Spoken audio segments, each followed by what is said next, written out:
तो होटल में अपना सामान सब कुछ सेट करने के बाद, थोड़ा फ्रेश होने के बाद, हमने सुबह से क्योंकि कुछ नहीं खाया था, तो हम पास के ही मार्केट में वॉक करने के लिए चले गए। और हमने सोचा था कि थोड़ा हल्का फुल्का स्नैक्स लेके या फिर थोड़ा सा कुछ खा के हम फिर अपना रूटीन स्टार्ट करेंगे जो हम प्लान करके आए हैं। तो ये बागा बीच के पास, बिल्कुल पास वाला ही मार्केट है, मेन इसको आप एरिया बोल सकते हैं। और यहाँ पे जब हम आ रहे थे उस टाइम पे हमने एक रेस्टोरेंट को नोटिस कर लिया था कि वो बहुत अच्छा सा लग रहा था, अट्रैक्टिव था। तो अभी हम वहाँ जा रहे हैं, वॉकेबल डिस्टेंस भी था, हार्डली 50 मीटर्स की दूरी पे ही जहाँ हम रुके हुए थे वहीं से बहुत पास ही था। तो वहाँ हम थोड़ा सा खाएंगे कुछ, उसके बाद हम अपना आगे का जो शेड्यूल है वो स्टार्ट करेंगे। अभी फ़िलहाल हम वॉक करके वहीं पे जा रहे हैं। और आप वाइब्स देखिए कितनी पॉजिटिव वाइब्स हैं। तो ये जो रेस्टोरेंट है इसका नाम है दी बागा डेक। तो इनके ओनर ने बताया था इस टाइम पे तो इतना रश नहीं था क्योंकि अराउंड 5:30 to 6 PM के अराउंड हम लोग वहाँ पहुँचे थे। बट जो ओनर थे वो बता रहे थे कि रात को 8 साढ़े 8 बजे अगर आप यहाँ पे आएंगे तो यहाँ पे जहाँ हम बैठे हैं इसके बिल्कुल बैक साइड में आप देख रहे हैं माइक लगा हुआ है, वहाँ पे लाइव सिंगिंग चलती है और पीछे तक ये पूरा फुल रहता है। मतलब आपको रिज़र्व करवाने के बाद भी सीट बहुत मुश्किल से ही मिलती है बैठने के लिए ना, टेबल बहुत मुश्किल से ही आपको मिल पाती है। तो हमने क्या करा कि हमने यहाँ पे हम सोच कर आए थे कि गोवा जाएंगे तो हम फ़िश और फ़िश की वैरायटीज़ ट्राई करेंगे, क्योंकि पर्सनली फ़िश मेरी बहुत फेवरेट है। तो मैंने मंगाई थी ये फ़िश और मेरे बेटे ने मंगाया था चिकन टिक्का और हम लोगों ने फूड एंजॉय करा। इसके बाद मेरे हस्बैंड थोड़ी देर के लिए वहीं पे, वो खाते बहुत धीरे धीरे हैं तो वो वहीं पे वेट कर रहे थे। और हम लोग बराबर के मार्केट में, ये एक इनका लोकल मार्केट है, तिब्बतियन मार्केट है।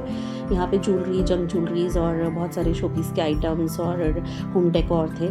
तो हम घूमने आए थे, देखने आए थे कि यहाँ पे क्या क्या चीज़ें हैं। एक से एक बढ़ के चीज़ें थी, लेकिन क्योंकि ये टूरिस्ट प्लेस है, बिल्कुल बागा बीच के बिल्कुल पास है, तो रेट एकदम तिगुने थे, बहुत ज़्यादा हाई रेट्स थे। तो हमने यहाँ से कुछ ख़रीदा नहीं था क्योंकि आज ही हम आए हैं, तो हमें लगा पहले एक्सप्लोर करेंगे उसके बाद कुछ परचेज़ करेंगे। तो यहाँ पे मुझे रेट थोड़े से ज़्यादा लगे, तो इसलिए ये मतलब मेरा पर्सनल सजेशन है कि अगर आप घूमने आते हैं गोवा तो इस तरह के मार्केट से शॉपिंग थोड़ा सा नहीं करिए, क्योंकि बार्गेनिंग भी नहीं होती है यहाँ पे, बिल्कुल फिक्स होता है लोगों का, ज़्यादा कम नहीं करते हैं पैसे। तो जब आप आते हैं ना तो थोड़ा सा आसपास का मार्केट सर्च करिए, एक दो मार्केट सर्च करके तभी आप शॉपिंग करिए। तो मुझे लगता है आपको थोड़ा रेट का भी आइडिया हो जाएगा और आपको चीज़ों का भी आइडिया हो जाता है। बहुत ज्वेलरीज थी, पर्सनली मैं तो बहुत ही ज़्यादा ज्वेलरी देख के एकदम ना, मतलब मेरे को ये हो जाता है ये भी खरीद लो ये भी खरीद लो। तो मैंने बड़ा कंट्रोल करा कि नहीं। तो ये सारी चीज़ें हमने यहाँ पे घूमी। यहाँ पे हमने अराउंड हाफ एन आवर अपना ऐसे ही थोड़ा सा घूम के आसपास सारी चीज़ों का एक ऑब्जर्वेशन लिया कि क्या क्या चीज़ें यहाँ पे मिलती हैं। तो ओवरऑल मार्केट तो बड़ा इंटरेस्टिंग था। फिर अब हम फाइनली रात को तैयार होके जा रहे हैं। होटल के पास से ही एक रास्ता जाता है बागा बीच के लिए, ये एक शॉर्टकट है। और अगर आपको बिल्कुल मेन एंट्रेंस पे जाना है, वो भी मैं आपको बाद में ले जाऊंगी, लास्ट डे में हम वहाँ पे भी जाएंगे। बराबर में से ही जो रास्ता है ये बागा बीच पे आपको लेके जाएगा, जहाँ पे म्यूज़िक और जो शेक हैं वो होते हैं, वहाँ पे बैठ के आप चिल कर सकते हैं, एंजॉय कर सकते हैं। तो अभी हम लोग वॉक करके वहीं जा रहे हैं।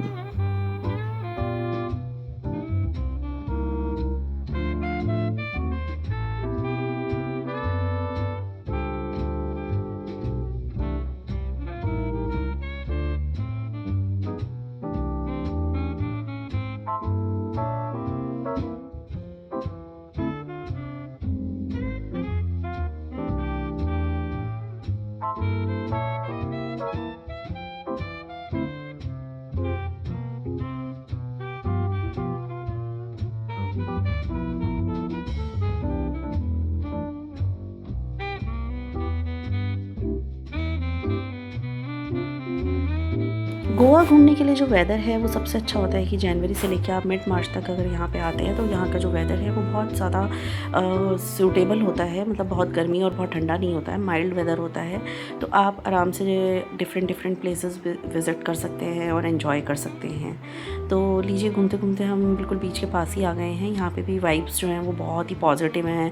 मतलब यहाँ आके ना आपको 2 मिनट के लिए ऐसा लगेगा ही नहीं कि आप कुछ और भी करना चाहते हैं। जस्ट एन्जॉय म्यूज़िक, और सब तरफ अगर आप देखेंगे तो ज़्यादातर आपको टैटूज़ और ज्वेलरीज़ और खाने पीने की चीज़ें, यही सब आपको आसपास दिखाई देगा। तो वो जो अंदर एक पॉजिटिविटी लेकर आता है, आप अपने रूटीन लाइफ से थोड़ा सा हट के लाइफ को देखते हैं कि ये भी एक ज़िंदगी है। तो मुझे बहुत ही अच्छा लग रहा है अभी तक का जो टाइम हमने यहाँ बिताया है, मतलब वो बहुत ही ज़्यादा मज़ेदार है बहुत। तो लीजिए अब हम पहुँच गए बिल्कुल सी बीच पे और मैं अब आपको लेके जा रही हूँ बागा बीच पर।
तो अब फाइनली हमने एक शेक को चूज़ कर लिया है और अब वहाँ पे हम अपना ऑर्डर प्लेस करेंगे, थोड़ी देर बैठेंगे और थोड़ी देर सी वेव्स का मज़ा लेंगे। इस समय इतनी ठंडी हवा यहाँ पे चल रही थी ना, और इतना पॉजिटिव एनवायरनमेंट था। एक्चुअली उस दिन ना मैच भी था, मुझे तो ये नहीं याद आ रहा है कि कौन सी कंट्रीज़ के बीच में था, लेकिन कुछ मैच था तो लोग थोड़े स्क्रीन भी लगे हुए थे यहाँ बड़े बड़े ना, तो लोग वो भी इन्जॉय कर रहे थे। म्यूज़िक और क्रिकेट को सी बीच पे एंजॉय करने का तो आप सोच ही सकते हैं क्या ही मज़ा होगा। तो हमने यहाँ पे एक शेक चूज़ करा, वहाँ पे हम लोग बैठे और फिर हमने अपना ऑर्डर प्लेस करा। तो ओवरऑल जो है ये देख ही सकते हैं आप, बिल्कुल क्लियर दिखाई दे रहा है कि बहुत हैपनिंग और बहुत ही पॉजिटिव वाइब्स के साथ ये जगह जो है आपको अट्रैक्ट करती है। और अब मुझे समझ में आया यहाँ आके, जो हम पिछले बहुत टाइम से सोचते थे कि लोग गोवा की इतनी तारीफ़ क्यों करते हैं, वो इसीलिए करते हैं क्योंकि यहाँ आने के बाद एकदम आप अपनी जो रोज़मर्रा की ज़िंदगी है, टेंशन है, उन सब चीज़ों से बिल्कुल दूर हो जाते हैं। और बहुत ही लोग यहाँ के बिंदास हैं, एकदम खुले विचारों वाले लोग हैं। तो 1-2 घंटे हम यहाँ बैठे, हमने सी वेव्स का मज़ा लिया, ठंडी-ठंडी समुद्री हवा का हमने मज़ा जब लिया, तो उसके बाद फिर हम अपना फूड एन्जॉय करने के बाद वापस अपने रूम की तरफ जा रहे हैं। और बने रहिए क्योंकि कल का दिन भी आपको देखना है कि हम कहाँ मैं आपको घुमाने ले जा रही हूँ।